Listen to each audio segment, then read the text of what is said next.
बोले झूठा खेल है सच्चा होई। ये जो भक्ति का खेल है अगर झूठ से भी प्रारंभ हो जाए तो बहुत अच्छी बात है। झूठा खेल है सच्चा होई और सच्चा खेल है बिरला कोई। ये सांचा खेल तो कोई बिरला ही खेल सकता है, पर शुरुआत हो जाए, भगवान के नाम की शुरुआत हो जाए। ये हमारे पूज्य पिताजी महाराज हैं जो मंच पर आ रहे हैं। भक्तों के कारण वो नहीं आते, बड़े सरल सहज हैं।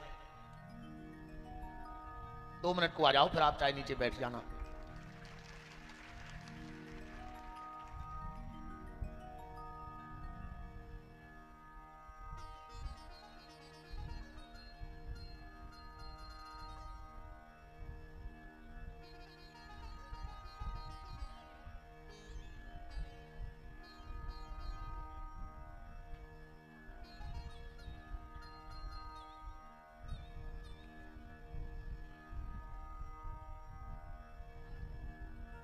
राम। आज हम 6वें दिन की मंगलमयी चर्चा में प्रवेश कर रहे हैं। देखो, ये कथा है जो इस पाप से मिलने का बहाना और गौशाला का विकास हो, ये उद्देश्य है।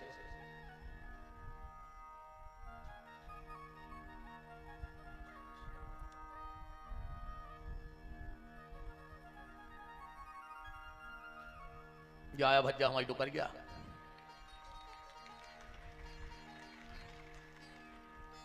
तेरे भज्जा ईमानदारी बताएं, हमारे गांव के ही बैठे हैं। 12 साल हमारे दादा दादी अंधा अंधी बन के रहे, वो 12 साल खटिया पे रहे, 12 साल। पर हमारी डुकरिया ने इतनी सेवा करी, इतनी सेवा करी है 12 साल। बहुत बड़ी बात होती है कि 12 साल 700 सरकों, यहां कहने में भी अटपटा लग रहा है। 12 साल बिना कपड़ों के खटिया पे सुमाई नहीं डुकरिया को। दिन में 10-10 बार वृद्ध पंथा कपड़े गंदे कर लेते थे, तो 10-10 बार। पर हमारी माँ ने कभी जा नहीं कही कि दद्दा कहते सब हमने कि तुमने जो कया करो। और ऐसी कोई मजदूरी नहीं जो हमारी माँ ने ना की हो। बिड़ी बनाई, चना काटे, कुआ की माटी फेंकी। गांव भर बैठो, हमारे यहाँ संगवाए बैठे हैं जो हमारे संग काम करते। नारायण दाऊ घर में बैठे हैं, हम उन्होंने संग ठेका काटे, हमने कुआ की माटी फेंकी, हमारी मताई ने बिड़ी बनाई। पर कभी कोई गलत शिक्षा नहीं दी। आज भी हम को मार घल जात 2 जनों को, आज भी तो नहीं बने टुकर क्या को गुस्सा आ जाए तो आज भी बार पकड़ लेते गुस्सा में हम औरों के। पर ये सिर्फ बात ये है कि आप अपने बूढ़े माँ बाप की सेवा करना। अगर बूढ़े माँ बाप की सेवा करोगे तो भगवान तुम्हारे भाग्य की लिखी हुई दरिद्रता भी मिटा देगा। मैं चैलेंज से कह रहा हूं, सारे संकट मिटा देगा।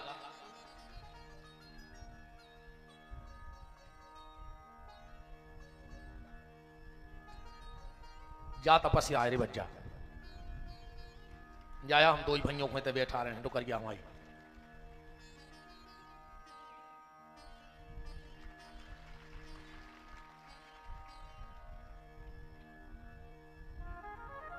बरात जाओ तो नीचे चल जाओ।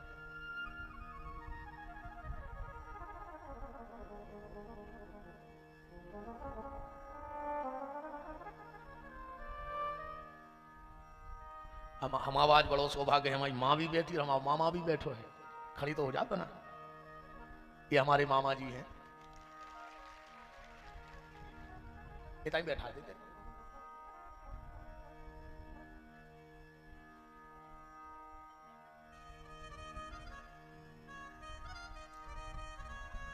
अब वैसे तो हमारा पूरा परिवार बैठो है, मनोदर्शन वही में हो जाए। डुकर गया कि करो छच्छे, समझ गए।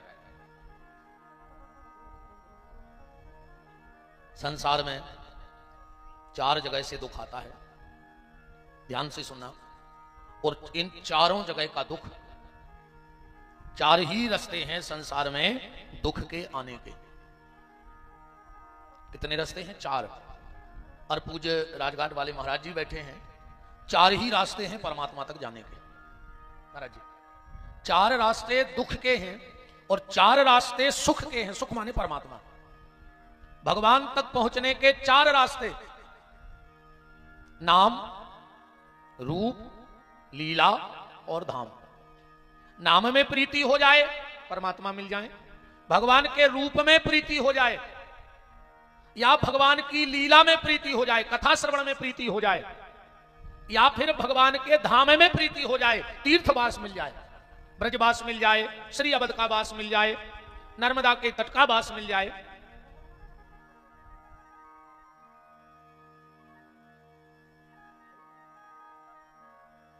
मिल रहा गुरु जी? बड़ा ही मंगलमय सौभाग्य है। इतने तो भैया देखो, कथा तो हम तुम्हारे क्षेत्र में आए हैं, सुने हैं, यूट्यूब पे सुनियो। एक कथा में सिर्फ गौ और संतों के दर्शनों को आनंद लियो। कथा तो तुम हमारे यूट्यूब पे एक मिलता ही रहे, पर जिन्हें संत मिले हैं, ने जो धाम को वास मिले है। हमारे प्रिय अनुज,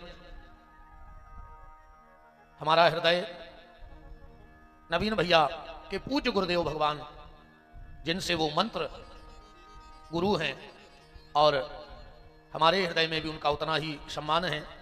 पूरा जीवन भगवान के कीर्तन में, भगवान की कथा गा गा करके और विरक्ति का जीवन व्यतीत करके, और आज भी भगवान नाम में निरंतर जब साधन में लगे हुए ऐसे परम श्रद्धेय पूज्य संत चरण महंत श्री 108 श्री तुलसीदास जी महाराज बिलेरा राज मंदिर से, उनके भी पावन चरण मंच की तरफ बढ़ रहे हैं। मैं कोट सात चरणों में नमन बंदन प्रणाम करता हूं और सत्सम्मान महाराज जी को आंगन में करे, हाथ पकड़ ले भैया, हम तो छीन नहीं पा रहे, बहुत दिन में दर्शन करे। सीताराम।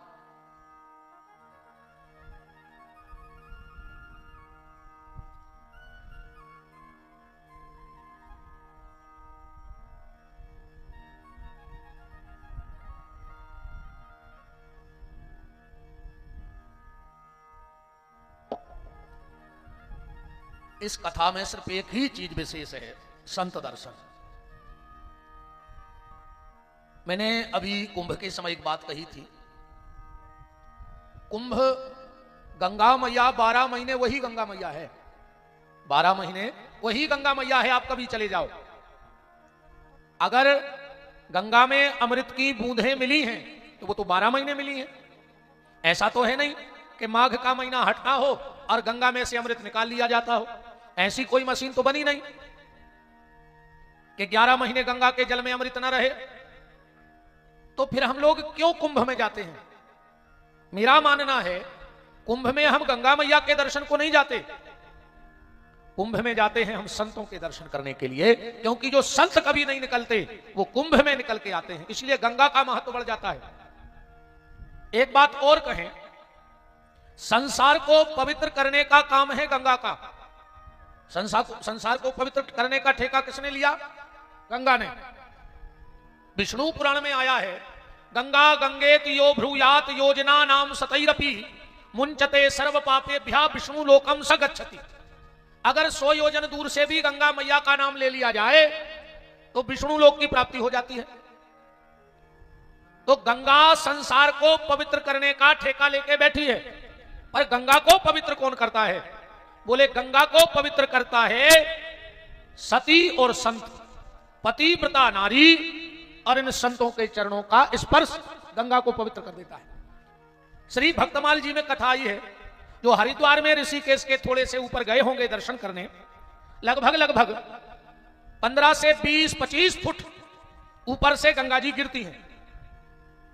अच्छा, आप इस मंच पे खड़े हो जाओ, 5 फीट का मंच है, और एक लोटे से नीचे बर्तन में जल डालो तो आवाज आएगी कि नहीं आएगी? पानी की आवाज आएगी। पर वहां 25 फुट से इतनी मोटी धार गिरती है, आवाज नहीं आती। क्यों नहीं आती? संत श्री पीपाजी महाराज बहुत उच्च कोटि के महात्मा हुए, वो गए एक बार भजन करने, तो उसी जगह समाधि लगाई, 5-7 मिनट तो भजन किया और उठ के चलने लगे। गंगा मैया प्रकट हो गई। कहा, भगत जी कहां जा रहे हो? बोले हम तो चले। बोले क्यों? बोले यहां मेरा मन नहीं लग रहा है। बोले क्यों? बोले ये पानी गिर रहा है, जो जल गिर रहा है, इसकी झरझर की आवाज आ रही है तो मन भटक रहा है भजन में। गंगा मैया ने कहा, छोड़ के मत जाओ, हम वचन देते हैं आज से यहां आवाज आएगी नहीं हमारी। महाराज जी भक्तमाल में आया कि बालापन में भजन किए, बालापन में भजन किए, जवानी में रहे उदास, माने संसार से दूर। बालापन से भजन किए, जवानी में रहे उदास, तो तीर्थ आशा करते हैं कि कब आवे हरिदास। तीर्थ भी आशा लगाए बैठे रहते हैं कि कब कोई संत या सती आवे और अपने चरण मुझ में डाले, तो गंगा कहती है जैसे संत का चरण और सती का चरण मुझे मिलता है तो मेरे सारे पाप सहज ही नष्ट हो जाते हैं। ये संतों की महिमा है। तो कुंभ में हम लोग सिर्फ इसलिए जाते हैं कि हमें संत दरस हो। क्यों? क्योंकि जब तक पाप रहेगा तब तक परमात्मा मिलेगा नहीं। जब तक पाप रहेगा परमात्मा मिलेगा नहीं। और पाप कहां से कटेगा? बोले संत दरस जिमि पातक तरई। जब संतों का दर्शन होगा तो ये मन मनमोहन की तरफ खींचेगा। इसीलिए तो हम कहते हैं कि संतों के पास बैठो, संतों से जुड़ो।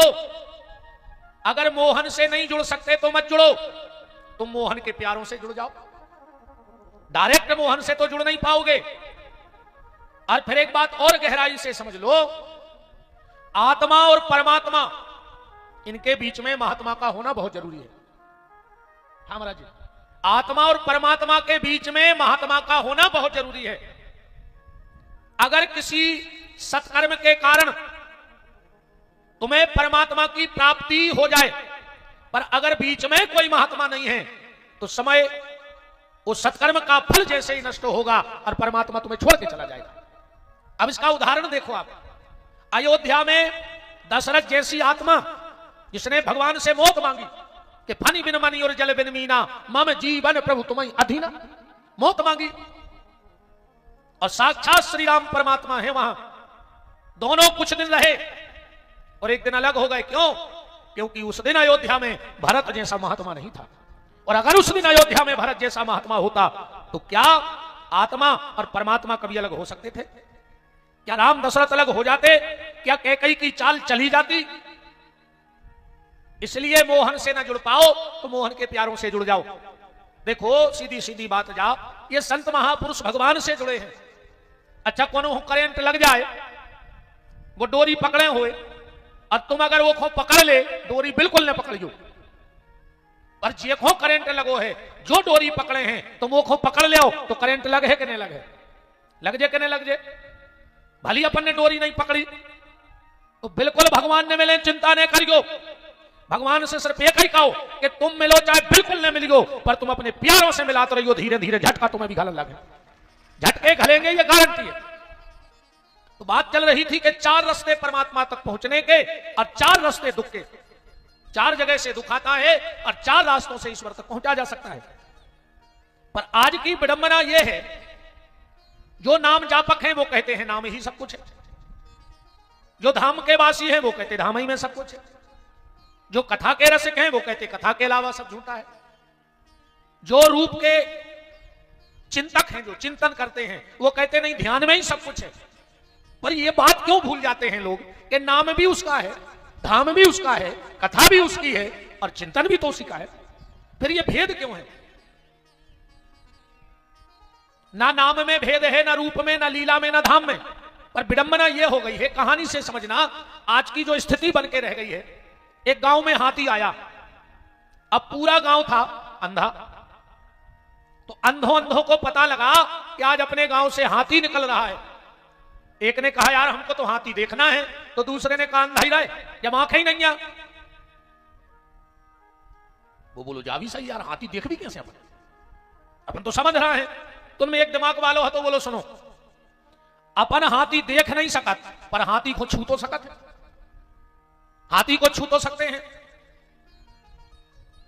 तो सबने कहा चलो अब छू लीजिए अपन हाथी। तो सब अंधे गांव भर के इकट्ठे हो गए। जब गांव भर के अंधे इकट्ठे हुए, महावती से कहा महावती भैया हम लोग हाथी छू सकते हैं। महावती ने कहा भैया गांव है बड़ा और हमें जाना है दूसरे गांव। अब अगर हम एक एक आदमी को हाथी छुआएंगे तो 4 दिन तक व्यतीत हो जाए। तुम लोग एक काम करो, गांव के 4 प्रमुख लोग लाओ, हम उन 4 को हाथी छुआ देंगे, फिर हम चले जाएंगे, वो गांव को समझाते रहेंगे।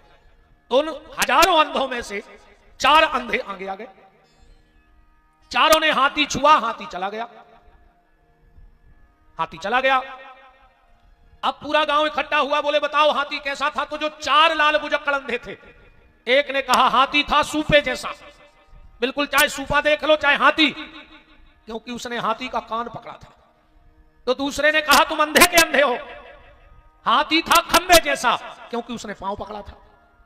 तीसरे ने कहा हाथी था पाइप जैसा, मोटर के सी सेक्शन, कहा सोने सूंड पे हाथ फेरो तो। एक बोलो नहीं नहीं हाथी हतो रस्सी जैसो, कहा सोने पूंछ पे हाथ फेरो तो। और चारों में इतना विवाद हुआ कि वो गांव में 4 पार्टी हो गई। बहुत गहराई से समझना, वो उनके ना जाएं, वो उनके ना जाएं, वो उनसे बोलचाल बंद, वो उनसे बोलचाल बंद। एक दिन फिर हाथी वाला तो निकल ही गया था। एक दिन एक महात्मा जी आए उस गांव में, पता किया किस गांव में सब प्रेम से रहते, बोले नहीं रहते, 4 पार्टी है गांव में। महात्मा जी ने पूरा पता करो, अरे यार जी तो अनभिज्ञ हो गए, गलत फहमी में चले गए। तो महात्मा जी ने फिर हाथी बुलवाया, गांव के लोगों इकट्ठो करो। अब बोले भैया जो तुमने 20-50 साल से लड़ रहे हो, महावती से पूछो कि हाथी कैसा है। गांव वाले ने कहा बताओ महावती। एक बोलो कि कैसो, हमको कह रहे सूपा जैसो है। बोले वो तुमने हाथी को कान पकड़ो तो। अब बोले हाथी खंबा जैसो है, बोले तुमने पांव पकड़ो तो। अब बोले ये कह रहे थे पाइप जैसो है, बोले तुमने उसकी सूंड पकड़ी थी। और बोले जो रस्सी, बोले वो पूंछ थी, मतलब हाथी ये कही हतो। बोले हाँ। और बोले हमारे गांव में 20 साल से झगड़ा चल रहा। अब वो अंधों का गांव कौन सा है, समझना बात को। वो अंधों का गांव ये संसार है। अपन सब अंधरा बैठे हो, अंधरा के नहीं है, ये भली खुली हैं पर हैं अंधरा। अब देखो अपन सिद्ध करिए। अपन को के घरे गए, अब वो खा रहा रोटी, तुमने पूछी क्या क्या कर रहा है, तो तुम्हारी का फूट गई थी। तो मैं नहीं दिखा रहा हूं कि वो रोटी खा रहा हूं, मैंने दिखा नहीं हो जब तो तुम पूछ रहे। वो कुर्सी पे बैठो और भैया क्या हो रहा हो, कहले उल्टा खा रहा है, तुम्हारी फूट गई कि वो कुर्सी पे बैठो। माने आंख के रहते भी हम लोग अंधे हैं कि नहीं है बताओ। आदमी जानबूझ के पूछा, अब को माला कर रहा हो, क्या क्या कर रहा है। एक बार 2 बजे रात को जजमान ने हमें फोन लगा दो, कहले गुरुजी क्या कर रहे हैं, हम कहीं नहा रहे हैं। कहले 2 बजे, हमने कही तो तुम का पागल हो गए, 2 बजे आदमी सो उठे। ये सारा संसार आंख के रहते हुए भी अंधा है। तुलसी ऐसे जगत को भयो मोतिया बिंद, पूरे संसार को मोतिया बिंद हुआ है, ईश्वर उसे साफ साफ नहीं दिख रहा है। अन्य मानो तो ऐसी समझो, एक बार बादशाह ने अकबर से कही, बादशाह ने बीरबल से कही कि बीरबल अपने राज्य में कितने अंधरा हैं उनकी लिस्ट तो बनाओ। बीरबल बोलो साहब 1 महीना को टेम लगे, 5 लाख को खर्चा है। बादशाह बोलो कि 5 लाख, अरे बोले सर्वे करवाने पर आदमी लगे हैं, लिखा पढ़ी कागज पेन, 100-200 आदमी छोड़ने पर पूरे राज्य में जब एक घर से लिस्ट बन, अंधरा कितने हैं। बादशाह बोलो बीरबल फिर हम करवाएं मगर सर्वे बाद में, और कहूं रिपोर्ट गलत निकली तो समझ लियो। बीरबल बोलो साहब सूली लटका दियो, अगर एक भी गड़बड़ हो जाए तो जेले हो 5 लाख। बीरबल बोलो साहब और हम 1 महीना यहाँ हैं भी ना दरबार में। बोले का यार, बोले अब ये के घर जाने, ठीक है तुम्हें 1 महीना की छुट्टी। बीरबल गया घर, 5 लाख दाई पत्नी को, कहने लगो जाओ जेवर बनवा ली। पत्नी बोले सर्वे, वो तो बोले होगा। बोले तुम, बोले हम जा रहे तीर्थों, अब कबे लौटो, बोले 29 में देना। अरे बोले सर्वे तो करवाने, बोले हमने कह रही होगा। बीरबल घूम घाम के 29 में देना रात में घरे आ गए। सवेरो भाव पत्नी बोली कि तुमने ये कागज नहीं लिखो, एक लिस्ट नहीं बनाई, का रिपोर्ट लेके लिया हो। बीरबल बोलो तुम तो एक रस्सी दे दे और एक दे दे जूता, अब देखो तुम हम रिपोर्ट बना रहे।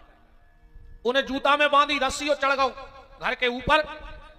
10 बजे दरबार खुलता था, 10:15 बज गए। जब बीरबल नहीं पहुंचा तो सिपाही आया लेने, सो जो जूता लाए वो खंगो घुमावे वो रस्सी में बांधे। सिपाही बोला बीरबल ये क्या कर रहा है तू, बादशाह ने बुलाया है। बीरबल ने जवाब ही नहीं दो, कहने लगे बता कर क्या रहा है, क्या कर रहा है। जब 10-20 बेर पूछी, सिपाही को जवाब करने में सो पहुंचो मंत्री के। बोले मंत्री को सुना ही नहीं लाओ। मंत्री बोलो हम जा रहे।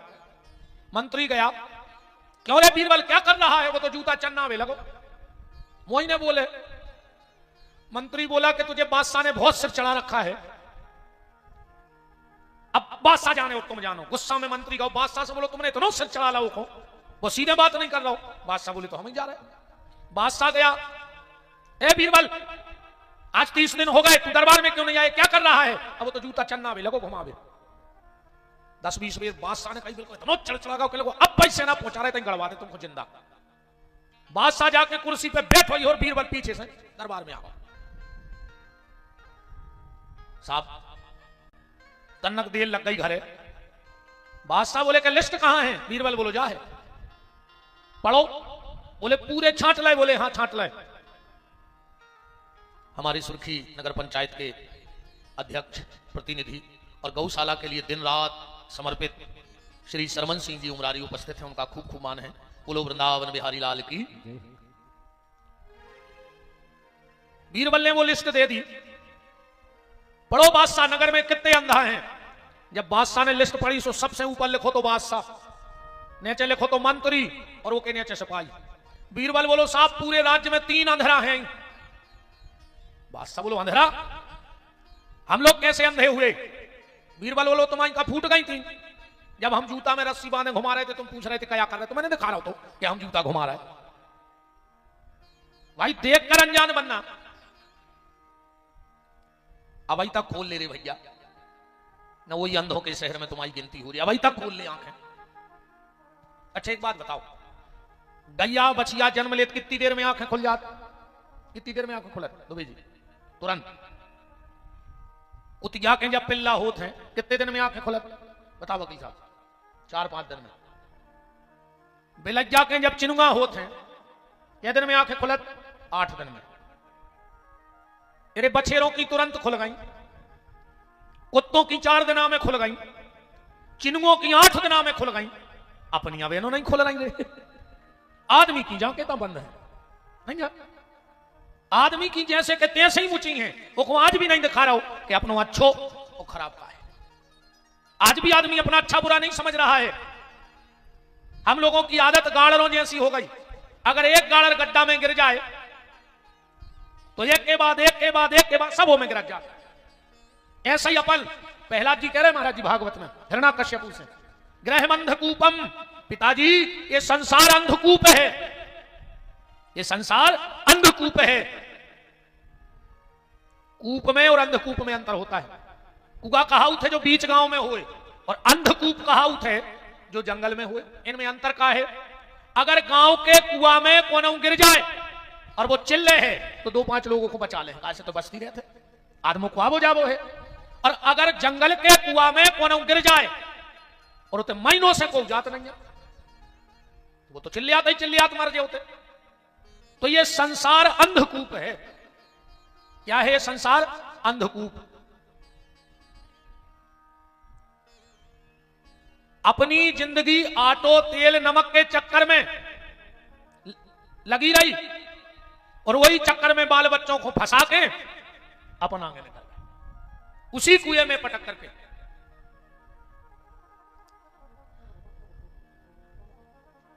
बड़ा मंगलमय सौभाग्य है। हमारे देश के सुप्रसिद्ध कथा व्यास YouTube के माध्यम से आप सबने सुना होगा, बटकेश्वर धाम से पूज्य संत श्री बटुक जी महाराज बड़े प्रसिद्ध कथा व्यास हैं। आज उनका भी पावन पदार्पण, मंगलमय पदार्पण। परम गौ भक्त हैं, परम गौ भक्त।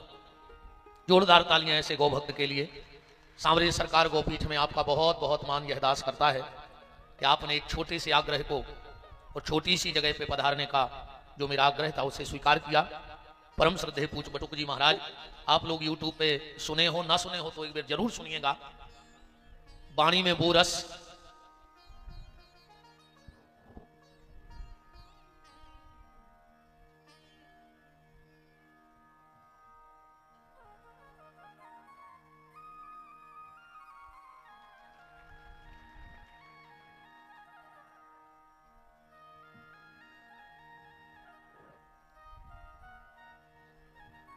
जहां जहां संत चरण चली जाही तिन समान अमरावती नाही। महाराज वहां प्रभु जी मां कह रहे हम तो संतों के चरणों में बैठेंगे।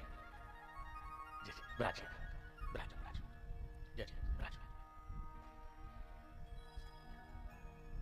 जो बीच बीच में जा रहे हैं चले जाओ, हमें कोई दिक्कत नहीं है, पर बिना प्रसादी के मत जाना। भीतर भंडारा प्रारंभ है, कोई भी बगैर प्रसादी के मत जाना। ये नहीं कि हम आपको लड्डू रसगुल्ला खिलाएंगे, है तो रूखी सूखी रोटी, पर घर की रोटी में और यहाँ की रोटी में एक अंतर है।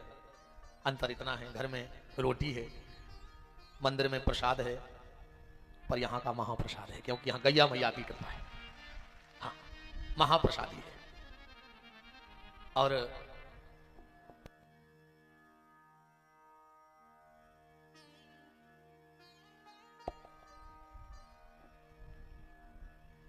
वाह, क्या मंगलमय। चित्रकूट धाम से भरत मिलाप मंदिर से कुछ भगत पधारे हैं, गुलाब सिंह जी पवार, राजपूत केंद्रीय अध्यक्ष और उनके साथी यहां तक खींच लाए। अभी आप लोग एक जगह आए थे, बोले महाराज जी कथा करवानी है और भरत जी की इच्छा है कि विपिन बिहारी भरत चरित्र सुनाएं। हमने कहा देखो अब जैसी ठाकुर जी की इच्छा होगी। तो अब तो मुझे लगता है कि सारे तीर्थ यहीं आ गए हैं। वृंदावन से भक्त आ गए, अयोध्या से भक्त आ गए, पूज्य महाराज जी सुखताल से बैठे हैं, चित्रकूट के भी भगत आ गए। बहुत बहुत मान आप सबका है। आपके हृदय में बैठ के मुझे लगता है कि भरत ही हमारी गौशाला पधारे, भरत जी पधारे हैं चित्रकूट से। बोलो भरतलाल जी महाराज की, चित्रकूट धाम की। राजी बहुत बहुत मान है आप सबका। सुर्खी की माटी भी धन हो गई है। सुर्खी की माटी को धन्य करने का कार्य पूरा श्रेय गोलोकवासी श्री डीलन सिंह जी के लिए जाता है। ना वो हमें जामीन दान में देते और ना ये यहां आनंद लुटता। पूरे मोठी परिवार को खूब हृदय से आशीर्वाद है। एक कुल में व्यक्ति ऐसा होता है कि पूरे कुल को उद्धार कर देता है, और कोई कोई एक कुल में ऐसा होता है कि पूरे कुल को डुबा देता है। एक व्यक्ति कुल में ऐसा जन्म ले लेता है कि कुल का उद्धार कर देता है। तो ऐसे ही मोठी परिवार के कुल के गौरव गोलोकवासी श्री डीलन सिंह जी ने खुद को तो धन्य किया, परिवार को तो धन्य किया, पर पूरी सुर्खी को धन्य कर दिया। ना वो हमें ये जमीन दान में देते और ना यहां पर ये आनंद लुटता। दादा श्री रामचरण जी बरकोटी, गोलोकवासी दादा श्री रामचरण जी, जो उस तरफ का आश्रम बना है, समधी समधी थे डीलन सिंह जी और दादा रामचरण जी। तो दोनों समधियों ने रामायण की चौपाई सार्थक कर दी कि सम समधी, सम समधी, ये सम समधी हैं दोनों। एक में गौशाला है, एक में कथा चल रही है। तो क्या कुछ पुण्य प्रभाव रहा होगा इस जमीन का, कोई पूज्य संतों की तपोस्थली रही होगी, जो शेष कार्य ईश्वर ने इन संत ब्राह्मणों के चरणों की कृपा से हमारे दोनों कंधों पे, हमारे दो कंधे, एक मेरा है एक नवीन भैया का है, दोनों कंधों पे रख दिया है। और आप सब ऐसा आशीर्वाद देना कि जो बोझ इस सुर्खी की मिट्टी ने कंधों पे रखा है, ये कंधे कभी झुके ना इस बोझ को उठाने में। बात चल रही थी अंधेरों की, अपनी बात पे आ जाइए। 4 रास्ते ईश्वर तक जाने के हैं, पर आज उन चारों में मतभेद हो गया। सब अपने अपने स्तर से अपने अपने को बड़ा बता रहे हैं। देखो, नाम रूप लीला और धाम है उसी परमात्मा के, पर हम अंधे बन करके और एक दूसरे की खींचातानी कर रहे हैं। जैसे गैया के 4 थन होते हैं और चारों थन से दूध निकलता है, चारों थन से दूध निकलता है। अब एक बर्तन में दूध निकाला जाए और मैं विज्ञान के बाप को चैलेंज करता हूं, क्या कोई यह बता सकता है उस बर्तन के दूध में कि कौन से थन से कौन दूध निकला था? बोलो, बता सकता है? अगर चारों थनों का दूध एक बर्तन में इकट्ठा करके बड़े से बड़े लैब में भेज दिया जाए और कह दिया जाए कि इसको अलग अलग करके बता दो, तो क्या यह संभव है? ऐसे ही नाम रूप लीला और धाम, ये चारों उसी परमात्मा के रस हैं। जिस रस में आप डूब जाओगे उसी में वो रास राशेश्वर परमात्मा प्राप्त हो जाएगा। तो ये 4 रास्ते परमात्मा के जाने के और 4 रास्ते दुख के। 4 रास्ते दुख के कौन से हैं? सबसे पहले शरीर से कष्ट आता है, शारीरिक कष्ट। दूसरा है संपत्ति का कष्ट, संपत्ति भी कष्ट देती है। ज्यादा धन इकट्ठा कर लोगे वो तुम्हें कष्टकारी हो जाएगा। आदमी हाय पैसा हाय पैसा हाय पैसा करता है, बहुत संपत्ति इकट्ठी कर लेता है। किसके लिए? अपने बच्चों के लिए। करता है कि नहीं करता? कि मेरे बच्चों को खूब सुख मिले, खूब सुख मिले। आइए हमारे परम गौ भक्ताचार्य श्री अतुल प्रेम जी गोसरा गोधाम के संस्थापक और निरंतर सेवा में लगे हुए वो भी पधारे हैं। बहुत बहुत मान है।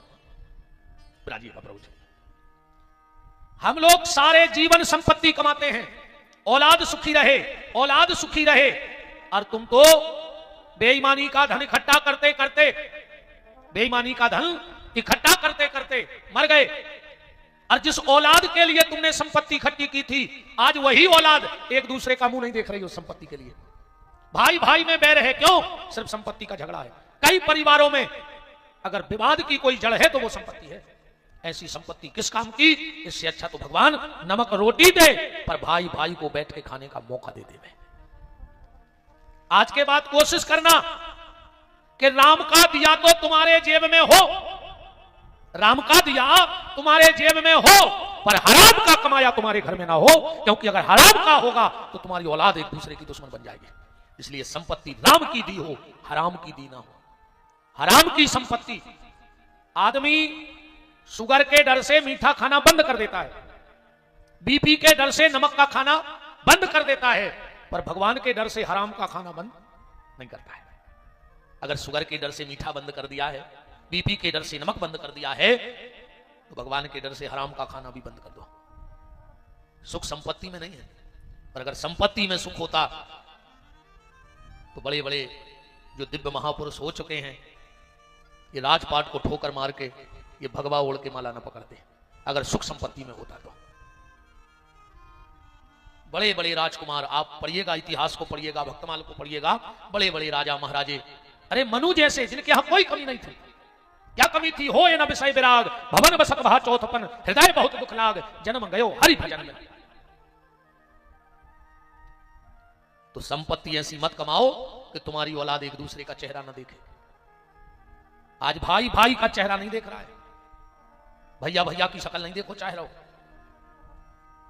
कोशिश करियो रे कि भैया से बैर न करियो। तो पहला दुख आता है शरीर से, दूसरा दुख आता है संपत्ति से, तीसरा दुख आता है संबंधियों से। हाँ, अपन अच्छे हैं तो रिश्तेदार लड़ंखा दंदी फंदी मिल गए, सो अपन हर हफ्ता जेल के ठाणे दरवाजे। तुम भली जेल नहीं गए, मनो मिल भी तो तुम्हें जेल जाने पर। कबू बीड़ी लाए फिर रहा है, कबू सिगरेट लाए फिर रहा है, कबू पूड़ी लाए फिर रहा है, कबू सकरात के लड़ुआ लाए फिर रहा है। अब जिंदगी को दंड फंद नहीं करे, मतलब रिश्तेदार आए सुबह ठाणे मिल भी होते। संबंधी भी दुख देते हैं, पर इन तीन दुख से निपटा जा सकता है। चौथा जो दुख है उससे निपटना बहुत कठिन है। तीन दुखों से व्यक्ति निपट लेगा, शरीर के दुख से निपट लेगा, संपत्ति के दुख से निपट लेगा, संबंधियों के दुख से निपट लेगा, पर जो तीसरा दुख है, चौथा, वो है संतान से। और जो दुख संतान से प्राप्त होता है तो औलाद के सामने फौलाद से फौलाद व्यक्ति भी टूट जाया करता है। औलाद के सामने फौलाद व्यक्ति भी टूट जाता है। हमारे बहुत प्रिय शिष्य, और जहां भी हमारी तीर्थ में कथा होती है, उसके पूरे एक एक रुपए का खर्च, चाहे 1 लाख से 50 लाख तक का खर्च हो, वो आपके द्वारा चुकाया जाता है। चाहे हम बद्रीनाथ में कथा कहें, चाहे सुखताल में, चाहे चित्रकूट में, चाहे हरिद्वार में, और अभी 1 जनवरी से फिर हम रामेश्वरम जा रहे हैं। ऐसे हमारे भैया बहुत प्रिय श्री राहुल चौबे जी, राहुल मुन्ना चौबे उपस्थित हैं। हर तीर्थ में कथा के आयोजक आप ही होते हैं। और नेपाल भी कुछ हमारे साथ भगत गए होंगे। बद्रीनाथ तो सुधीर भैया गए थे। फुल व्यवस्था भोजन की, रहने की, और किसी से 1 रुपए का कोई चंदा नहीं, 1 रुपए का चंदा नहीं।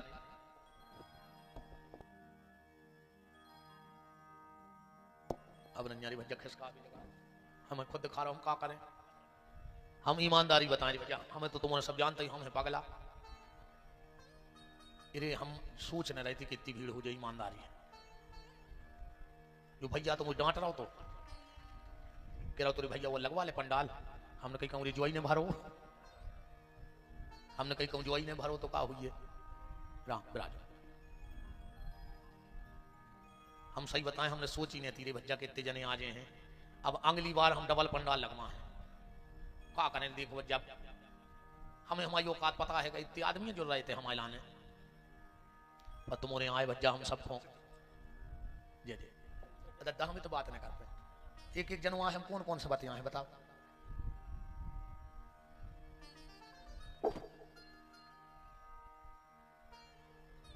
राम राजो आप हो रहे उतर के बिल्कुल हम एक एक आदमी से मिलत हैं। पूरे यजमानों में पता है 3 बजे के पहले नहीं सो पूरी रात फिरत हैं। वो संगे उठ जा सबके 4 बजे, 6-7 दिन हो गए हमारे दो भंजों ने 2 घंटा की नींद नहीं लाई।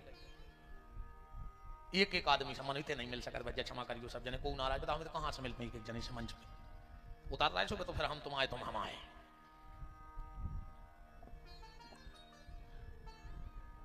औलाद का दुख बड़ा कष्टकारी होता है। अब हम कथा के क्रम को पूरा करें। कल आप नंद महामहोत्सव में भगवान के जन्म की मंगलमयी चर्चा सुन रहे थे। 18 श्लोकों में श्री सुखदेव जी ने नंद उत्सव मनाया।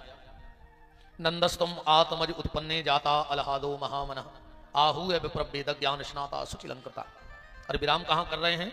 नंदो महामनस्तिभ्यो बासो लंकार गोधनम सूत मांगत बंदिभ्यो तेनो विद्यापजीवना गोपाल गोकुल रक्षाया। कुछ ग्वालों को गोकुल की रक्षा में छोड़ करके और नंद बाबा टैक्स जमा करने गए। देखो, जनता का कर्तव्य है कि राजा को टैक्स जमा करे।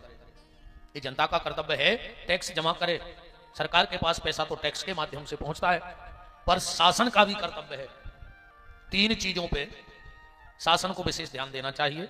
सबसे पहले शिक्षा पर, दूसरा सुरक्षा पर और तीसरा स्वास्थ्य पर। अधिक से अधिक हमारा टैक्स का दिया हुआ पैसा इन 3 चीजों में लगे। अगर कभी सरकारों तक हमारी बात पहुंची तो एक हमारा सुझाव जरूर होगा कि आप गेहूं फ्री ना करें, आप बिजली फ्री ना करें। अगर आपको फ्री करना है तो भारत में पढ़ाई फ्री कर दें, भारत में दवाई फ्री कर दें। जिस दिन पढ़ाई और दवाई ये दोनों फ्री हो गए, उस दिन कोई गरीब बच्चा जिसके अंदर भगवान ने कुछ विशेष दिया है, वो धन के कारण अपनी पढ़ाई बीच में नहीं रोकेगा। क्योंकि, और मैं तो कई बार कथाओं में कहता हूं कि अगर आपके घर में एक थाली हो तो बेच देना, रोटी हाथ पे रख के खाना। अगर एक भी थाली हो तो बेच देना, रोटी हाथ पे रख के खाना, पर अपने बच्चों को शिक्षित जरूर बनाना, पढ़ाना जरूर। रोटी पत्तल पे रख के खा लेना, हाथ पे रख के खा लेना, पर किताब लाके बेटे के हाथ में देना। अपने बेटे को महंगा जूता पहना पाओ चाहे बिल्कुल ना पहना पाओ, पर उसके हाथ में किताब जरूर देना। और यही सरकारों को करना चाहिए। सरकार फ्री का अन्न ना बांटे। अगर फ्री का खाते खाते लोगों को फिर सब फ्री की आदत पड़ जाएगी। शिक्षा फ्री कर दो, दवाई फ्री कर दो, तो गरीब आदमी बीमारी से नहीं मरेगा। गरीब आदमी को दवाई की जरूरत है, पढ़ाई की जरूरत है। नंद बाबा टैक्स जमा करने गए और वसुदेव जी से भेंट की, लौट कर आए हैं। इतने के बीच में कंस ने पूतना को भेजा है। पूतना अहो बकीयम स्तन कालकूटम जिघान संज्ञाद अपपाद साधवी। भगवान का स्पर्श होते ही पूतना का उद्धार हो गया। इसके बाद शक्तासुर आया, तृणावर्त आया, भगवान ने उसे परम धाम भेजा। और फिर भगवान का नामकरण संस्कार हुआ। गर्गा पुरोहितो राजन यदु नाम सुमहातपा अयम ही रोहिणी पुत्रो रमयान सुहृदयो गुणई। रोहिणी मैया के लल्ला का नाम बलराम रखा गया। और बहुनी संतानी नामानी रूपाणी जसुतस्ते। गर्गाचार्य जी कह रहे, मैया संसार में कितने कंकड़ हैं उसकी गिनती हो सकती है, आसमान में कितने तारे हैं उसकी गिनती हो सकती है, पर तेरे लल्ला के नाम कितने हैं इसकी गिनती नहीं हो सकती है। बहुनी संतानी नामानी रूपाणी जसुतस्ते। पर इस अवतार में वर्ण सांवला होगा तो नाम कृष्ण होगा, और कुंडली का नाम इनका बांके बिहारी होगा। मिला के देख लेना। रोहिणी नक्षत्र का दूसरे चरण का जन्म है। और दूसरे चरण में जो हमारे पंडित जी लोग विराजे हैं, 4 चरण का एक नक्षत्र होता है और 9 चरण की एक राशि होती है। बड़ा मंगलमय सौभाग्य है। हमारे गौशाला की एक मजबूत धुरी, गौशाला के एक विशेष सहयोगी आदरणीय मालक जी श्री विनीत पटेरिया जी की पूज्य माता जी और उनकी गृह स्वामिनी भाभी जी, देवरी जनपद अध्यक्ष श्री अनीता विनीत पटेरिया जी उपस्थित हैं। माता जी को प्रणाम करता हूं। बहुत बहुत मान आपका आपके घर में है। बोलो वृंदावन बिहारी लाल की। आजा भैया, ये हमारे राम लक्ष्मण आ गए, 2 ही ऋषि को साल। राजा राजा राजा राजा इतने निकल आओ, बैठा तू। माता जी को कुर्सी देता। हाँ चल। भगवान का नामकरण हुआ, भगवान ने बोलना प्रारंभ किया। 3 वर्ष में भगवान वृंदावन जा रहे हैं। क्योंकि अब भगवान को वृंदावन की लीला को पूर्ण करना है। अब ब्रज की लीला, वृंदावन का मतलब है तुलसी। मैंने कल भी शायद निवेदन किया था कि गले में तुलसी का दाना, आंगन में तुलसी की क्यारी, आइए यादव जी, तुलसी की क्यारी और घर में तुलसीदास की रामायण, ये तीनों हो तो फिर कलयुग का प्रवेश उस परिवार में नहीं हो सकता है। भगवान वृंदावन बिहारी बने और पहली लीला भगवान ने वहां जाकर माखन चोरी लीला की। जब भगवान ने चोरी की तो किसी ने रपट लिखवा दी। कौन से थाने में लिखवाई? भक्त के हृदय के थाने में रिपोर्ट लिखी गई। फैसला हाथ में आया। गोस्वामी तुलसीदास जी जज थे उस समय। तो जब उन्होंने पूरी फाइल पढ़ी तो बोले ठाकुर जी के प्रति केस लगा है कि ये चोरी करते हैं। बोले क्या चुराते हैं? तो बोले ब्रजे वसंतम नवनीत चौरम, भगवान ब्रज में रह के मक्खन की चोरी करते, नवनीत की। तुलसीदास जी बोले करने दो, इस चोरी की कोई सजा नहीं है, इसमें कोई मुकदमा नहीं है। बोले क्यों? बोले भगवान नवनीत चुराते हैं और मेरी नजर में नवनीत क्या है? गोस्वामी जी कह रहे संत हृदय नवनीत समाना, जिन संतों का हृदय मक्खन की तरह कोमल हो जाता है, मेरे बांके बिहारी दौड़ करके उसके मन को चुरा ले जाते हैं। भगवान मटके का मक्खन नहीं चुराते, भगवान मन रूपी मक्खन की चोरी करते हैं। मक्खन के 2-3 गुण हैं। पहले तो सफेद होता है। भगवान की पहली शर्त तो यही है कि निर्मल मन जनसो मोई पावा। अब फिर कोमल होता है। तो अगर तुम्हारा मन कोमल और निर्मल और स्वच्छ हो जाए तो ठाकुर जी तुम्हारे घर में भी चोर बन के आएंगे। और एक तो उनका नाम ही है मनमोहन, जो किसी के भी मन को मोह ले वो मनमोहन है। भगवान ने माखन चोरी लीला को किया। थोड़े से हमारे सरकार और बड़े हो गए तो इसके बीच में और भी राक्षस आए। हाँ, कोई गधा बन के आया, कोई बगुला बन के आया। भगवान सबको यथोचित गति प्रदान करते गए, क्योंकि भगवान का एक स्वभाव है, जिस पे रीझ जाते हैं उसको भक्ति दे देते हैं, और जिस पे खींच जाते हैं उसको मुक्ति दे देते हैं। और भक्ति और मुक्ति का रास्ता तो भगवान का धाम ही है। चाहे कोई भक्ति के मार्ग से चला जाए, चाहे कोई मुक्ति के मार्ग से चला जाए। तो भगवान किसी को भक्ति का पथ बता रहे हैं, किसी को मुक्ति का रास्ता दिखा रहे हैं। करते कराते फिर यमुना जी में कालिया नाम का सर्प रहता था। भगवान ने उसको वहां से निकाल के उरगदी भेज दिया। फिर भगवान ने गोचारण लीला को प्रारंभ किया। भगवान गैया मैया की सेवा कर रहे हैं। गैया मैया की सेवा करते करते भगवान ने फिर गिरिराज जी का महत्व सबको बताया और गिरिराज की स्थापना करवाई। बोलो गिरिराज भगवान की। फिर चर्चा आती है चीरहरण की। इस बार में थोड़ा सा प्रकाश, क्योंकि सब विद्वान बैठे हैं, आनंद आएगा ये भाव कहने में। चीरहरण पे थोड़ा सा प्रकाश। अगर इसी तरह की कथाएं समाज में होती रही कि भगवान चीर चुराते हैं, भगवान चीर चुराते हैं, तो आने वाली जो जनरेशन है वो भगवान पे भरोसा नहीं करेगी। क्या क्या क्या पूजा करें हम भगवान की, जो महिलाओं के कपड़े ले लेके भाग जाए? ऐसे कृष्ण की पूजा हम क्यों करें? जबकि एक बात ध्यान से समझना, भगवान के स्वरूप सब एक है। मैंने कहा ना, गाय का दूध एक बर्तन में गिर जाए तो एक है, कोई भेद नहीं है। फिर भी अगर लीला जगत में देखा जाए तो भगवान के जितने अवतार हैं, उन अवतारों में अगर ये सनातन धर्म सबसे ज्यादा किसी का ऋणी है तो बांके बिहारी का ऋणी है, भगवान कृष्ण का ऋणी है। आप कहो कैसे ऋणी है? आज अगर हम मंच से कथा बोल रहे हैं, ये संत तिलक स्वरूप माला पहन करके जनमानस में भ्रमण कर रहे हैं और सनातन धर्म की जय हुंकार भर के बोल रहे हैं, तो इसके पीछे अगर कोई है तो वो बांके बिहारी है, कृष्ण है। अगर आज कृष्ण ना होते, भगवान ने ये लीला की होती, तो शायद आज किसी व्यास की ताकत नहीं थी कि सनातन धर्म की जयकार लगा पाता।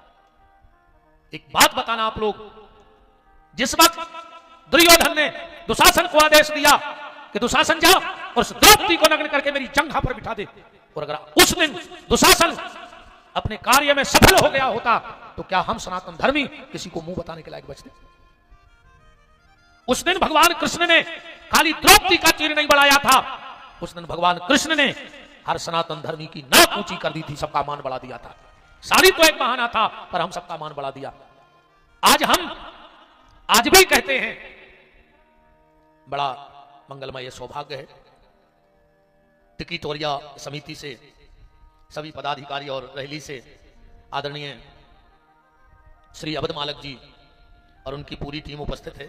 और अभी नवरात्रि में हमें टिकिटोरिया पे कथा मां बुला रही है, तो आप सब भी अगर वहां के भगत बैठे हो आसपास के, तो नवरात्रि में हम टिकी टिटोरिया पहुंच रहे हैं और अभी 23 तारीख को साईं खेड़ा शिलवानी के पास हमारे राम पहुंचेंगे। अब 2-3 दिन तो भैया अच्छो आराम कर हैं और फिर कथा खोजे हैं। मुझको घाटो लग गौरी 8-10 दिन हो गए समझो नहीं। अरे पैसा भी चाहने दत्ता हरो का कर है ना था हैं? बिना पैसा करे कुछ नहीं। हमने कोरोना में देख लाओ है, कटोरिया में डुबकी मारत थे जब दार को दानों मिलत तो हाँ। इसे हम आदरणीय अवध मालक जी और उनकी पूरी टीम का बहुत बहुत मान है। बोलो वृंदावन बिहारी लाल की। बात चल रही थी कि सनातन धर्म भगवान का ऋणी है, कृष्ण का ऋणी है। उस दिन चीर ना बढ़ाया, हर सनातन धर्मी की नाक बढ़ा दी, नाक बढ़ाई है। तो ये चीर हरण की लीला है क्या? क्या वास्तव में भगवान चीर चुराते हैं? और क्या यह भगवान को शोभा देता है कि कोई गोपियां नहा रही उनके कपड़े लेके चले जाओ? बस आज इस बात को समझ लो कि चीर हरण है क्या? साधना में कामना का अवरोध ही चीर हरण की लीला है। साधना में कामना, क्योंकि जब यह जीव साधना के लिए बैठता है तो कामना उसे साधना करने नहीं देती है। कोई ना कोई कामना साधना से विचलित करती है। और बात को आज बिल्कुल पूर्ण रूप से इस बात को समझ के जाना।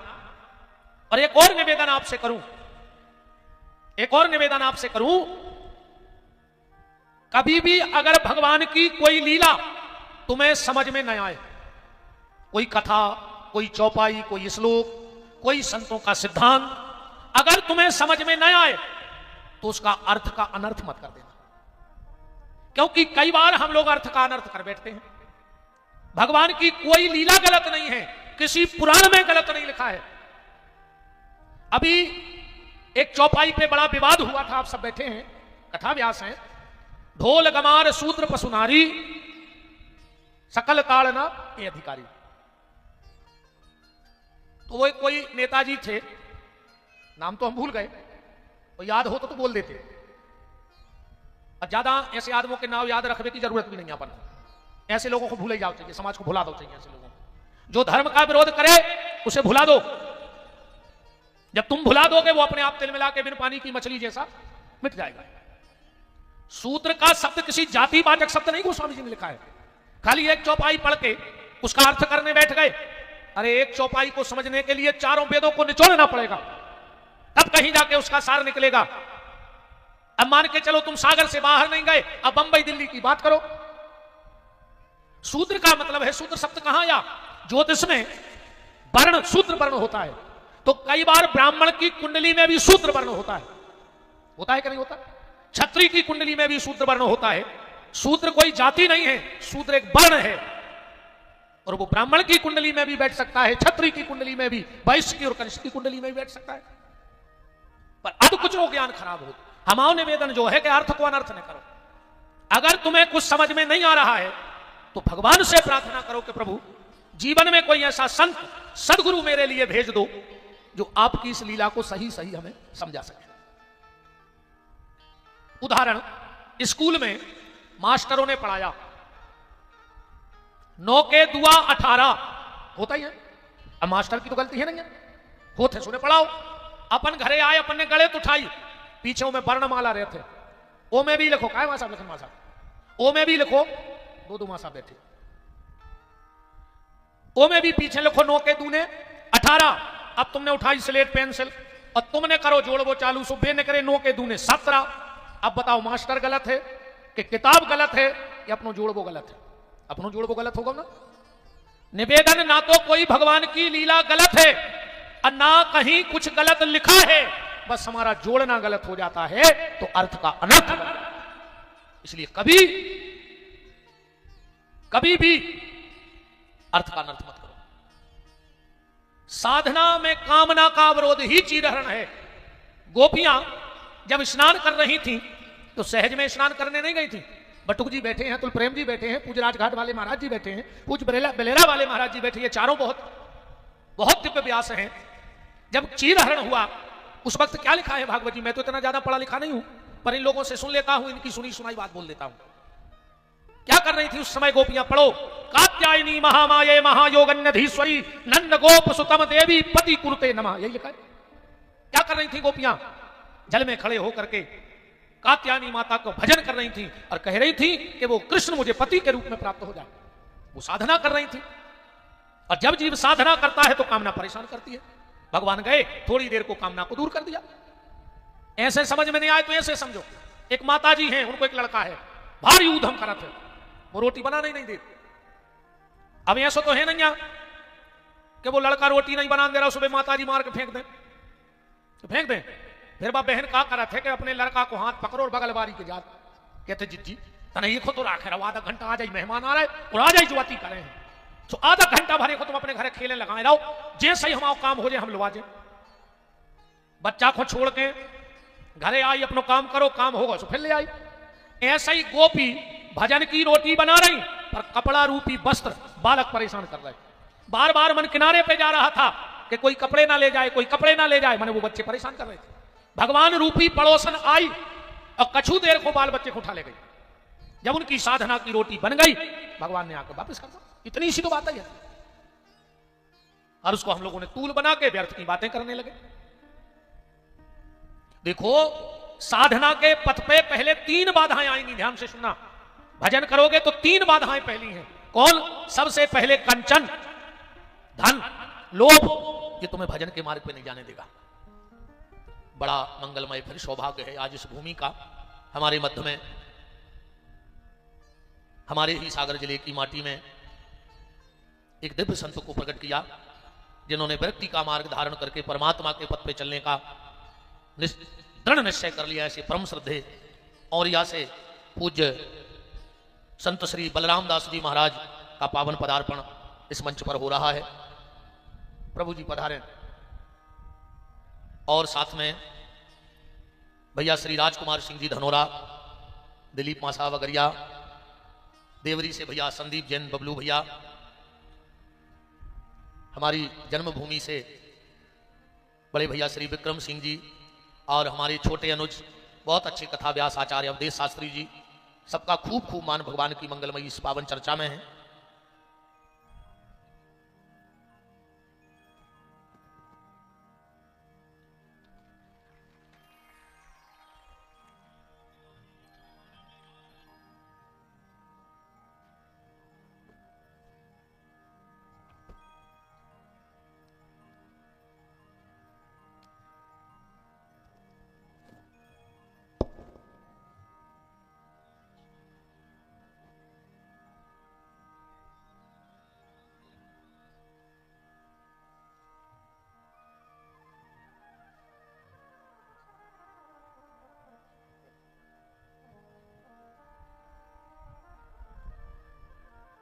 राम कौराम, सबका बहुत बहुत मान है, पूज्य संतों के चरणों में प्रणाम है। और विक्रम भैया तक हमारी अगर आवाज जा रही हो तो वहां भंडारे की जो आप व्यवस्था देख रहे हैं उसको चालू रखें, कोई भी यहां से भूखा ना जाए। विक्रम भैया और उनकी पूरी टीम से प्रार्थना है कि हाथ जोड़ जोड़ के हम भोजन कराएं, कोई भी भूखा धाम से न निकल जाए। बोलो वृंदावन बिहारी लाल की जय, राधा माधव सरकार की जय। बात चल रही थी, बस थोड़ी सी चर्चा और आपसे 5-7 मिनट की करेंगे। साधना में 3 बाधाएं आती हैं। सबसे पहले है कंचन धन, उसके बाद है कामनी। इन 2 चीजों को सहज में जीता जा सकता है। धन को भी जीता जा सकता है, काम वासनाओं को भी जीता जा सकता है। पर जो तीसरी बाधा भजन की है वो है कीर्ति। कीर्ति माने सम्मान। सम्मान हर व्यक्ति को चाहिए, और जहां सम्मान होता है वहां भगवान नहीं होता। जोरदार तालियों से स्वागत हमारे बहुत स्नेही भैया जित्तू खले बादल, उनकी पूरी टीम, और साई जित्तू भैया भी आ गए। हाँ हाँ, जित्तू भैया भी आ गए हैं गौ माता की सेवा में अपनी हाजिरी लगाने के लिए। उनकी पूरी टीम का बहुत बहुत धन्यवाद है, साधुवाद है। तो जहां सम्मान होता है वहां भगवान नहीं होता है। अब इसका उदाहरण देखो, हम लोगों के नाम के आगे, अब विशेषकर हमारे नाम के आगे तो भयंकर लंबी डिग्री चलन लगी। परम पूज्य राष्ट्रीय संत महंत श्री 108 गौपीठाधीश्वर श्रद्धे पूज्य श्री विपिन बिहारी दास जी महाराज एक एक अड़चाने किलो हमाओ नाव लिख दे इतिहास लिखो तो तेनो लिखो जे तनो लंबो नाव लिखो जान लगो और अब तन्नक तो रुक जा कहो पूरी काफी में गुदवावे हम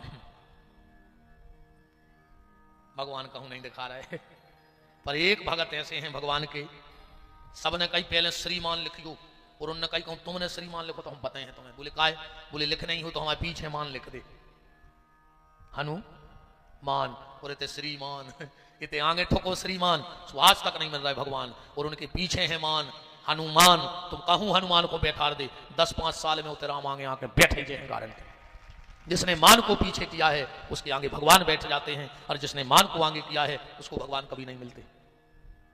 तो 3 बाधाएं तो यहां से भी निकला जा सकता है कंचन से कामनी से कीर्ति से और जब तुम कीर्ति को जीत लोगे सम्मान को जीत लोगे तो इसके बाद फिर कठिन परीक्षा होगी फिर PhD कैसे हुई है भक्ति की। हनुमान जी ने मान को पीछे किया और भक्ति की तलाश में कूद पड़ी लंका में। जब वहां गए माता के सामने खड़े हुए तो माता ने कही अब PhD करो तुम मान तो तुम जीते आए पर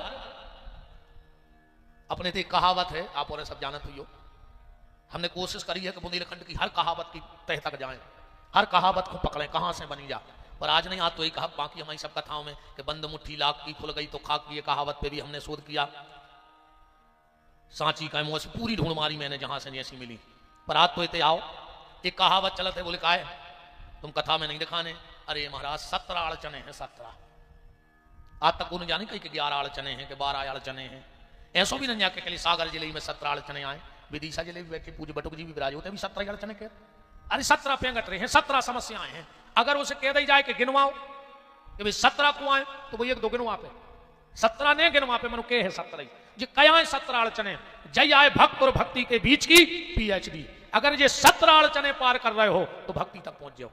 ये 17 अड़चने सीता जी ने हनुमान जी के सामने फेंक दी कि अगर हनुमान तुम इसमें फंस गए तो कभी राम तक नहीं पहुंच पाओगे और वो कौन है बोले अष्ट सिद्धि नव निधि के दाता 8 सिद्धि और 9 निधि 8 और 9 कितने हो गए 17 जी हाँ 17 अड़चने क्योंकि अगर थोड़ी सी तपस्या करोगे तो निश्चित है साधना करोगे तो साधक बनोगे तो सिद्धि होगी और जब सिद्धि होगी तो गारंटी है प्रसिद्धि भी होगी।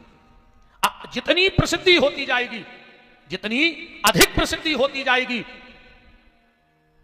उतने तुम भगवान से दूर होते जाओगे या भी बिल्कुल गारंटी जानियो मिलवे जुलवे वालों की इतनी भीड़ रहे कि तुम भगवान को भजन करा ही नहीं पाओ। तो सिद्धि अप्रसिद्धि भाई और आदमी अपनी मंजिल से भटको। संत श्री कबीरदास जी कह रहे हैं कि मठ मंदिर और संपदा महाराज जी कबीरदास जी का दोहा है मठ मंदिर और संपदा जब आवे भरमार तो समझ लियो बा साधु से रूठ गयो करतार। समझ लेना कि भगवान अब तुम्हें अपने से दूर कर रहा है संसार में फंसा रहा है। हमारे बुंदेलखंड का गौरव अपने वाणी के जादू से हर हृदय में अपनी एक छवि स्थापित करने वाले भैया मेरे परम स्नेही जित्तू भैया जित्तू खरे बादल सवेरे तो जो बादलो भव तो वो तो चलो गो पर हमें भरोसा हतो कि गौशाला में कौन बादल बरसे चाहे नहीं बरसे ये साल पर जित्तू खरे बादल जरूर बरसे। बहुत बहुत मान है बहुत बहुत स्वागत है गोपीठ में। तो ये 17 अड़चने व्यक्ति को भजन तक नहीं जाने देती। इन्हीं 17 अड़चनों के रूप में जो कामना है जो वस्त्र के रूप में गोपियों को आत्मा परमात्मा से मिलने से रोक रही थी भगवान ने कुछ देर के लिए उसको उठा लिया। यह चीरहरण की लीला है। इस पे प्रवचन तो बहुत हो सकता है पर आज समय की थोड़ी सी अपनी सीमा है। भगवान ने आत्मा परमात्मा का मिलाप ही महाराज से फिर भगवान ने अक्रूर जी लेने आए भगवान को कंस ने भेजा भगवान गए मथुरा सबसे पहले रजक को गति दी नामदेव के घर गए फिर कुब्जा से भेंट की मुष्टिक चाणूर सल तोसल कुबल पीड़ हाथी सबको गति प्रदान करते हुए और अब आज की आखिरी बात जा है कि मोहन ने मम्मा को निपटा दो। क्या भाई मोहन ने मम्मा को निपटाओ है कि नहीं निपटाओ को सहमत है? मोहन ने मम्मा को निपटा दो कृष्ण ने कंस को मार दो। गलत जगह ने घटाइयो हमारी बात न तुम्हारे कहूं ले जा रहे हो राजनीति से ने जोड़ियो कि मोहन ने मम्मा को निपटा दो है कृष्ण ने कंस का अंत कर दिया। इसकी 2 पत्नियां थीं, अस्ति और प्राप्ति, जरासंध की पुत्रियां थीं, चली गईं। भगवान ने उग्रसेन को कारागार से मुक्त किया, वसुदेव देवकी को और उग्रसेन जी को राजा बनाया। भगवान शिक्षा के लिए पहुंच गए उज्जैन, वहां से लौट करके आए, जरासंध ने हमला कर दिया। भगवान सबको मार देवे, जरासंध को छोड़ देवे। एक दिन बलराम जी बोले, कन्हैया जो हर बार आऊ थे परेशान कराते ही तो निपटा दे। भगवान बोले, देखो दाऊ ऐसो है, जब घरे बैठ के दुकान चले तो साइकिल पे थैला लटका के नहीं घूमो चाहिए। दाऊ बोले मतलब? बोले बात जा है।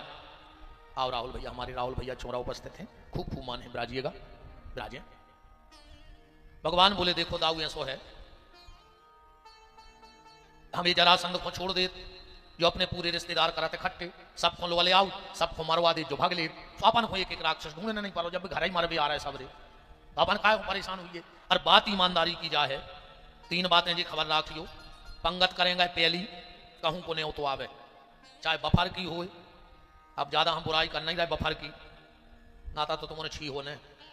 कबू बाजार से 5-10 रुपया की धनिया की पत्ती ले जो, वो में 2-5 इल्ली तो कर हैं। वो गार्डनों में यहाँ 10-10 किलो धना, अब वो तो सुधार यार, एक पत्ता सीधे गट्ठा में कुलरा दे। ये लगे सब्जी बहुत टेस्टी है, खाए ना रे 300 इल्ली हमारी में टेस्टी नहीं लग। बताओ, अच्छे बड़े बड़े आदमी फिरते हैं रे, सोने की चेन लटकाएं 20 तोला की, 5 रुपया की प्लास्टिक की प्लेट लाएं, एक ही रोटी दे दी। क्या तरक्की करी तुमों ने कि 40 लाख की गाड़ी में गए, 40 तोला की चेन पे रहे। अच्छा एक और ध्यान रखियो, जेके गरे में जितनी मोटी चेन वो उतना ही बेचैन, वो नींद नहीं आए। तुम तो चेन से समझ जो कि जो सूत ने कहा हो, कछु कछु तो कॉलर के ऊपर डाला थे कि सब देख लेते। नहीं बड़ी अब ज्यादा नहीं कह रहे, कछु इतने बैठे हैं काश अपने घरे, बाहर तो भरम जो के थे सब जानत हो। सुपंगत करेंगे पहली, और वाहन में बैठेंगे बीच में, गाड़ी कहूं से ठुक जाए तो मर नहीं सकत, चाहे आगे से एक्सीडेंट हो जाए चाहे पीछे से, बीच वारों आज तक नहीं मरो। हम तो जितो लंबो सफर करा सो बीच की सीट पे बैठा, हम इन्होंने से कहते गुरु जी आगे, हम कहते हमें नींद आते रे, अपन तो बीच की सीट पे जाते हैं। पंगत पहली, वाहन में बीच में, क्या तुम लड़ाई हो रही हो, सबसे पीछे खड़े हो जा, जो लगे लगे मौका आए तो भगवी में अपन सबसे आगे, अगर तुम आगे रहे कि लगे तो पहले तुम्हें में भले। एक बात और सुन ले, जहां कथा होए बैठ के सुनो, और आखिरी नो बैठो, कथा बैठ के सुनो चाहिए, का पता कौन बात तुम्हारी जिंदगी बदल दी वे। और कहूं कहूं जिंदाबाद जिंदाबाद हो रहा हो सभा, इतना VIP कुर्सी डरी हो, बैठियो ने भूल के, का पता कभी लाठी चार्ज हो जाए, अगर तुम्हारी कुर्सी में गोली भी दे सुना डंडो छुल जाए। इस भाषण सुनेगा नेताजी हर के खड़े होकर, मौका आए तो बमक गया पाए। ठीक, भगवान ने जरासंध ने कालियवन को ले गया, भगवान भागे। प्रवसन पर्वत पर मुचकुंद मानधाता के पुत्र, इन संतों का ऐसा मत है कि यही मुचकुंद कलयुग में भगत नरसिंह मेहता बन के पधारे हैं। क्योंकि भगवान ने जब कालियवन को नष्ट करवाया तो मुचकुंद ने हाथ जोड़ के कहा, भगवान मुझे भजन करना है आपका। भगवान बोले, बस यही तो जीव गलती करता है, जब भजन का समय था तो तुमने ब्रह्मा से सोने का वरदान मांग लिया, और अब मरने का समय आया तो भजन का समय मांग रहे हो। यही गलती हम लोग कर रहे हैं। जब शरीर में दम था तो हमने धन कमाने में दम नहीं लिया, और कहते ऐसी भाई कि पैसा कमावे में शरीर नहीं देखो, और आखिरी में शरीर बचावे में पैसा नहीं देखो। सुने शरीर ही हाथे रहो ने पैसा ही हाथे रहो, आंसुलाई सुन जैसो कमाऊं से चलोगा, है ना। और 2 जनों से बुराई कब करियो ने, एक भगवान से और एक डॉक्टर से। अगर भगवान रूठ है तो डॉक्टर के पहुंचा दे, अगर डॉक्टर रूठ गाओ जनगा तुम्हारी करने लगे कि भगवान के पहुंचा दे। ठाकुर जी ने मुचकुंद को वरदान दिया कि तुम नरसिंह भगत बनकर के कलयुग में खूब भजन करोगे। और भगत नरसिंह मेहता को भगवान ने राग केदार दिया था। जब नरसिंह भगत राग केदार गाते थे तो भगवान सामने प्रकट हो जाते थे, दर्शन दो घनश्याम नाथ मोरी अखियां प्यासी रे। इसके बाद विदर्भ देश के राजा भीष्मक की बिटिया रुक्मणी का पत्र आया, श्रुत्वा गुण भवन सुंदरम सुन बताम। और ऐसी मान्यता है शास्त्रों की कि भगवान बांके बिहारी की जो पहली ससुराल है वो दमोह जिला के कुंडलपुर में, कुंडलपुर से यहीं से हरण हुआ था। हाँ, और दमोह अपने संभाग में आता है तो फिर अपन भी भगवान के सारे या बैठे सब अपने संभाग में ससुराल है। महाराज जी एक बार देखो, एक आप सब विद्वान हैं, भगवान के जितने अवतार हुए वो उत्तर भारत में हुए, और जितने भगवान के भक्त हुए, भगवत प्राप्त भक्त, वो दक्षिण भारत में ज्यादा संतों का जन्म है। दक्षिण भारत में संतों का जन्म हुआ, उत्तर भारत में भगवान का जन्म हुआ। अब मध्य भारत वाले क्या करें, हम लोग क्या करें, मध्य प्रदेश वाले। यहां तो ना भक्तों का जन्म हुआ ज्यादा, ना भगवान का जन्म हुआ, पर मध्य भारत वाले भी पीछे नहीं है। उत्तर भारत में भगवान ने जन्म तो लिया, पर मध्य भारत ने विपत्ति के समय राम का चित्रकूट में संग दिया। हम विपत्ति में संग देने वाले हैं, मध्य भारत वाले, मध्य प्रदेश वाले। हमने 12 साल ठाकुर जी की सेवा की है। और वकील साहब बैठे पलिया जी, आज भी नियम है, अगर कोनो घर में, कोनो मकान में, कोनो दुकान में अगर आदमी 12 साल रह ले किराए के, तो कानूनन वो उको हो जात कि नहीं हो जात। अगर 12 साल के नाव को बिल आ जाए, वो नगर निगम की पर्ची जमा करत रहे, दुकान पे कब्जा ठोक दे। तो राम जी भी तो 12.5 साल चित्रकूट में रहे हैं, तो राम जी कहते हैं हम अभी कब्जा है मध्य प्रदेश में, मध्य प्रदेश भी मेरा घर है, चित्रकूट मेरा घर है। दूसरा विवाह भगवान का जामवंती जी के साथ हुआ, तीसरा विवाह भगवान का सत्यभामा जी, और चौथा विवाह ठाकुर जी का कालिंदी यमुना के साथ, और 5वां विवाह लक्ष्मणा, फिर भद्रा, सेव्या, ऐसे 8 विवाह भगवान। नग्नजिता भौमासुर नाम का एक दैत्य था, वो 16,100 कन्याएं कैद किए था। भगवान ने जाके उसे मारा और भगवान के विवाह हो रहे। एक बात है, जितू भैया को देखने लग रहा हो एक बुंदेली पुट छोड़ दें, हम गात कम है, हमें आत्मी नंजंग गावो ज्यादा, उन्हें लग रहा हो कि अब एक पुट तो छोड़ ही दें। अगर दमोह से हमारी बहन रुक्मणी ने भगवान को चिट्ठी लिखी हुई है, तो जीवन तो विद्वान है जी, संस्कृत की भाषा में सुनाऊ थे। श्रुत्वा गुण भवन सुंदरम सुनवताम ते, हे कन्हैया, जब से मैंने आपके रूप, आपके स्वभाव की चर्चा सुनी, मन ही मन आपको पति मान चुकी हूँ। पर अगर विपिन बिहारी तो बैठ के चिट्ठी लिखवाऊ तो बुंदेलखंडी में लिखवाऊ। बुंदेलखंडी की भाषा काल को होती। अच्छा रुक्मणी ने कल्पना करो कि तुमसे लगी है लगनिया, अरे तुमसे लगी है लगनिया, मोए बना ले दुल्हनिया। तुमसे लगी है लगनिया, मोहे बना ले दुल्हनिया। तुमसे लगी है लगनिया, मोए बना ले दुल्हनिया। तुमसे लगी है लगनिया, मोहे बना ले दुल्हनिया। बना ले श्याम बना ले दुल्हनिया। बना ले श्याम बना ले दुल्हनिया। बना ले श्याम बना ले दुल्हनिया। बना ले श्याम बना ले दुल्हनिया। तुमसे लगी है लगनिया, तुमसे लगी है लगनिया, मोए बना ले दुल्हनिया। तुमसे लगी है लगनिया, मोहे बना ले।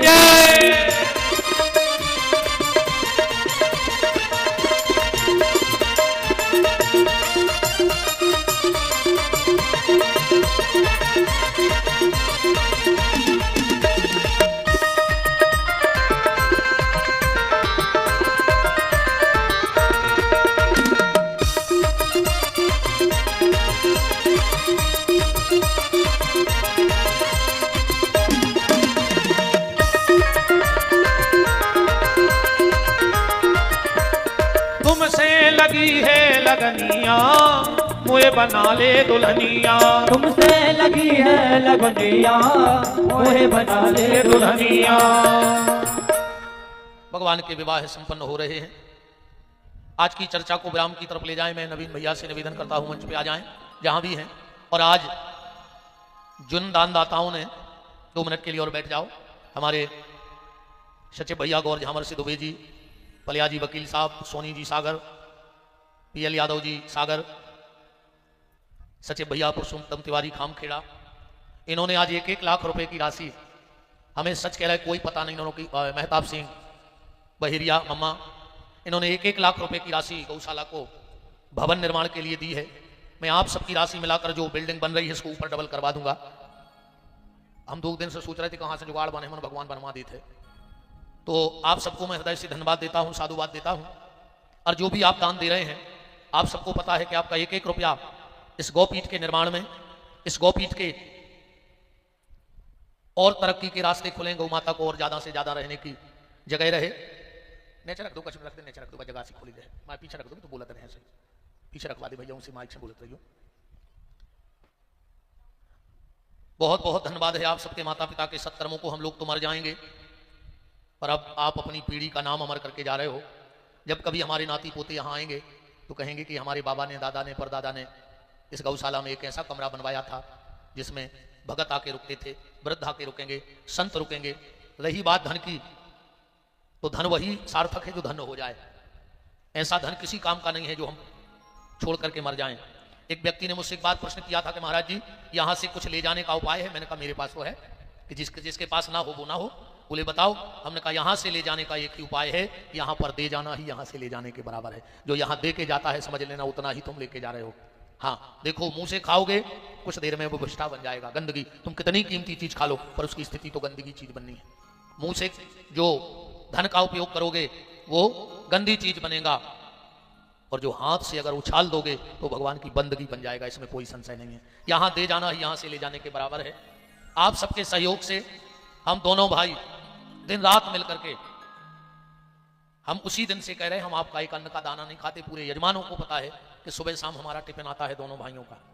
रात में तो आप झूठ मानोगे 12 बजे कोई भगत जी शाम को टिफिन रख गए, वो उन्होंने बीच में ही निपटा दो। सत्येंद्र से पूछना 11 बजे जी हमसे बोले भैया आंखों से नहीं दिखा रहा हूँ, पहले कछु खा ले फिर तो मैं जो करने से चलो। जब उन्हें भीतर गए रेसू थैला में कहीं 4-5 भी खा रखे धरी। हमने कही मेरे को भोजन कहाँ गो, अब कहीं खाला हुई है। 12 बजे हम लोगों ने एक जगह से भोजन मंगवाया। अब सो तो नींद ही नहीं लग रही थी रे 12 बजे रात में। फिर भी सबने कहा कि महाराज जी ते रोटी मंगा ले, चावल। हमने कहा जब हम कसम खाएं बब्बा की कि अन्न को दानो ने खाएं गौशाला को तो कैसे खा लें। और आज यही आप सबका आशीर्वाद है कि जंगल में मंगल है। ऐसे व्यस्ततम समय में मुझे खुद पता नहीं कितने जिलों के लोग हैं, और जिले तो अब छोड़ दे, यहाँ कोटा के लोग बैठे हैं, यहाँ गुजरात के लोग बैठे, यूपी के लोग बैठे हैं, महाराष्ट्र के लोग बैठे हैं, कितने प्रदेशों के लोग बैठे हैं यहाँ पे। जिले तो छोड़ दो, ये आप सबका प्रेम और स्नेह है। और जितने भी लोगों ने आज कमरा दान के लिए कहा, मैं बिल्कुल, आप अगली बार आओगे तो आपको जो बिल्डिंग यहाँ बन रही है उसकी डबल मिलेगी, हनुमान जी का मंदिर बना मिलेगा। हम तो साल भर भीख मांगत हैं, अभी मैं जी जो कछु का उसको कहता रहो। और बस हमें आप सबको हमारी जा भी प्रतिज्ञा पता है, हमारी बिटिया भी बैठी है, हमारे मम्मी पापा बैठे हैं, हमारी बहू बैठी है, सब बैठे हैं। हमें सिर्फ मोड़ी के ब्याह नो बदे कहा है, नर्मदा में संकल्प है, हमें कहा चाहिए सबसे आने बैठे, हमारी पत्नी भी बैठी, हम 2 ही जनों को संकल्प है कि जो अंदर अपन मोड़ी के पांव धोले भी। फिर बचे 3 मोड़ी मोड़ा, 4 हैं हमारे लगा, 1 को कन्यादान कर लें और 3 सौंप हैं इनको कि तुम जानो तुम्हारी राम लीला जाने। 3 तुम, 1 मोड़ी बाहल की है, सबों को कभी हो नहीं सकता, फिर हमें बहुत टाइम लग जाए। 1 मोड़ी के हम चरण धो के पीला, 1 के तुम पी लियो। उस दिन के बाद हम आप सबके सामने इस धाम पे घोषणा कर रहे हैं, संतों के चरणों में घोषणा करके कहते हैं, उस दिन के बाद हम कथा तो करेंगे, पर जहां कथा करने जाएंगे, जिस जिले में, जिस प्रदेश में, जिस गांव में, और जो भी वहां मंच पे आरती चढ़ोतरी आएगी, वो मंच से उसी गांव के लोगों को दे देंगे कि मेरे इस पैसे से गांव में 1-2 गरीब बेटी को ब्याह कर दियो, और जो दक्षिणा तुम हमें दे रहे हो बकवन गौशाला में दे आओ जहां तुम्हारी श्रद्धा हुए। हम दोनों पति पत्नी ने कसम खाई है नर्मदा में खड़ी होके कि जिस दिन फिर कथा का 1 रुपया मंच से उठा लें या किसी से दक्षिणा ले लें, माई नर्मदा हमारे गले में कीड़े पाड़े, हमें ऐसी सजा देवे कि ऐसी प्रतिज्ञा करवे कि पहले पूज्य सौजना धाम से परम श्रद्धेय पूज्य महंत श्री दद्दा जी महाराज का पावन पदार्पण हुआ है। कोटि साह चरणों में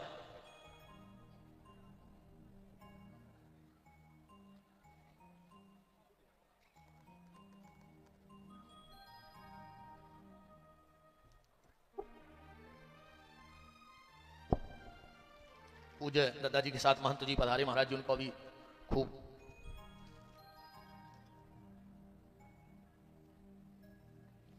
मुझे किसी प्रकार धन की कोई आवश्यकता नहीं है। जिसके गांव में कथा करूंगा सिर्फ उससे रोटी खाएंगे, तुम हमें रोटी खिलाना और जहां हमें जाना है वहां छोड़ देना, फिर जहां जाना वहां का आगे का यजमान चाहे। मैं ईमानदारी से अपनी जिंदगी जैन मुनि की तरह जीना चाहता हूं, पर मैंने इतना भजन नहीं किया है, मेरी इतनी तपस्या नहीं है कि मैं ये वस्त्र उतार के फेंक दूं, क्योंकि बहुत बड़ी तपस्या की बात है। पर अगर मैं बाहर का पटना फेंक पाया तो भीतर का कपट तो निकाल के फेंक ही दूंगा।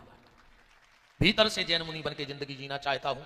जब प्राण निकले मेरे पास मेरा 1 रुपया ना हो, मेरे भगत मुझे जहां चाहे, अब आज भी जावी सुन ले, हमें कहूं ने ले जाइयो, हमें तई क्या गौशाला में बार दियो, सुन लियो जो को बचे रहो, जाने सबको में कोई दिक्कत है, हमें कि तई क्या आऊं, तुम तुम्हारे जहां बिल्कुल जगह खराब हुई, कैसे हमें गौशाला बिना जी नहीं सकता।